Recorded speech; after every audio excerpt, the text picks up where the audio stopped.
얇게 편 도우 반죽 위에 토마토 소스, 모짜렐라 치즈, 피망, 양파, 올리브뿐 아니라 살라미나 소고기, 새우 등 다양한 재료를 토핑하여 노릇노릇하게 구워주면 보기도 좋고 맛도 좋은 피자가 완성됩니다. 그런데 도대체 이 꿀조합 음식은 언제 최초로 만들어진 걸까? 피자의 고장하면 떠오르는 나라가 있습니다. 바로 이탈리아. 피자의 어원 역시 이탈리아어 피타에서 유래된 것으로 추정되는데 동그랗고 납작한 빵을 의미하는 단어입니다. 하지만 이 동그랗고 납작한 빵을 처음 개발한 이들은 이탈리아인이 아니라 고대 그리스인들로 추정됩니다. 고대 이집트인들이 이스트를 첨가하는 제빵법을 처음 개발해냈고 이후 고대 그리스인들에 의해 화덕이 활성화되었다고 합니다. 이러한 화덕 요리법의 발달로 고대 그리스인들은 납작한 빵 위에 허브, 양파, 치즈, 마늘 등을 얹어서 먹게 되는데 아주 맛있었던 겁니다. 그러다 기원전 600년경 그리스인들이 이탈리아 남부의 해안가에 자리 잡으면서 그곳의 이름을 신도시라는 의미의 네아폴리스로 이름 붙이게 되는데 여기가 바로 지금의 나폴리입니다.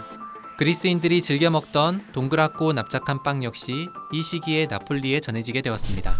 한편 다리우스 1세가 집권한 페르시아의 군인들이 강철 방패 위에 납작한 빵을 놓고 치즈와 대추를 얹어서 구워 먹기도 했다고 합니다. 어쨌든 초기의 피자는 지금의 피자와 많이 달랐습니다. 기원 후 79년경 베수비오 화산의 폭발로 인해 묻혀버린 폼페이의 유적 중에는 이탈리아 전통빵인 포카차 유적도 있었습니다. 피자의 기원에 대해 연구하는 이들은 이 포카차가 피자의 원형이라고 말합니다. 납작하고 평평한 반죽 위에 야채나 치즈, 햄을 토핑한 포카차. 그런데 왠지 허전해 보이는데 초기의 피자에는 토마토 소스와 모짜렐라 치즈가 없었습니다. 한편 나폴리는 지리적 이점으로 많은 사람들이 몰려들면서 1700년에 20만 명이던 인구가 1748년에는 39만 9천 명으로 늘어나며 유럽에서 가장 큰 도시 중 하나가 되었습니다. 그 무렵 크고 단맛이 깊은 토마토가 나폴리에서 재배되기 시작하는데 자연스레 나폴리 사람들은 토마토 소스를 요리에 사용하게 되었고 피자 반죽에도 토마토 소스를 토핑으로 올리게 됩니다. 이것이 바로 전통 나폴리 피자였습니다. 나폴리 피자는 사실 가난한 사람들을 위한 식량이었다고 합니다. 나폴리의 경제가 급격히 발전함과 동시에 빈부격차 또한 심해졌으며 많은 비정규직 노동자들은 일을 찾아 이곳저곳 돌아다녔습니다. 그러다 보니 값싸고 편하게 먹을 수 있는 음식이 필요했던 겁니다. 이러한 가난한 노동자들의 필요에 딱 들어맞는 음식이 바로 나폴리 피자였습니다.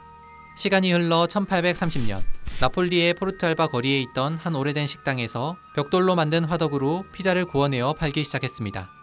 이곳은 무려 1738년에 처음 오픈한 식당이었는데 지금까지도 존재하는 세계에서 가장 오래된 피자 가게 안티카 피체리아 포르투알바입니다.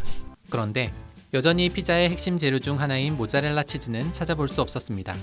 그러던 1899년 이탈리아 왕국의 국왕 움베르토 1세와 왕비 마르게리타가 나폴리를 방문한 일이 있었습니다. 그때 나폴리의 유명 피자 요리사였던 라파엘레 에스포지토에게 세 가지의 다른 피자를 만들도록 명령했다고 합니다.